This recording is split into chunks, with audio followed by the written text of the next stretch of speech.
My God, these people are so unbearable, Prasad. What? What happened? अंदर presentation चल रहा था and this guy Ayush started talking in regional language.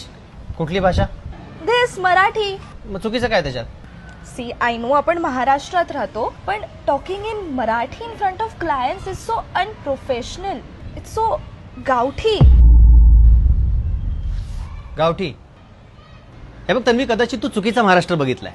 आम्हा महाराष्ट्रीयांना English बोलता येत नाही अशातला भाग नाही, पण आम्हाला स्वतःची भाषा बोलायला कधीच लाज वाटत नाही. या महाराष्ट्राच्या मातीला असे महाराज लाभले ज्यांनी हिंदू, मुस्लिम आणि इतर जातीच्या लोकांना एकत्र घेऊन स्वराज्याची स्थापना केली.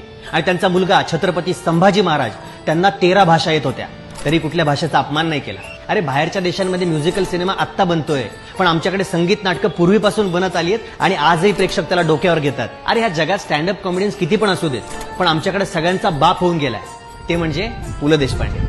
भारताची पहिली महिला डॉक्टर सुद्धा आमचीच, क्रिकेटचा देव सुद्धा आमचा आणि गायनाची कोकळं सुद्धा आमचीच. माणसांना माणसांसारखं जगवणारे 2 बाबा या महाराष्ट्रात झाले. माणसांसोबत प्राण्यांनाही माणुसकीने वाढवणारे डॉक्टर प्रकाश बाबा आमटे इथे झाले आणि भारताचं संविधान लिहिणारे डॉक्टर बाबासाहेब आंबेडकर सुद्धा इथेच झाले.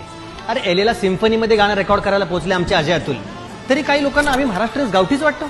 महाराष्ट्राला महान राष्ट्र म्हणतो आम्ही, कारण आमच्यावर संस्कार झाले की कधीच कोणाला स्वतःपेक्षा कमी किंवा जास्त लेखायचं नाही. त्यापेक्षा आपल्याला स्वाभिमानाने मिरवणं गरजेचं आहे. समजलं? येतो. जय महाराष्ट्र. जय महाराष्ट्र. आपली भाषा, आपली संस्कृती डोक्यावर मिरवायला शिका, नाहीतर बाहेरचे तुमची जिरवायला येतील.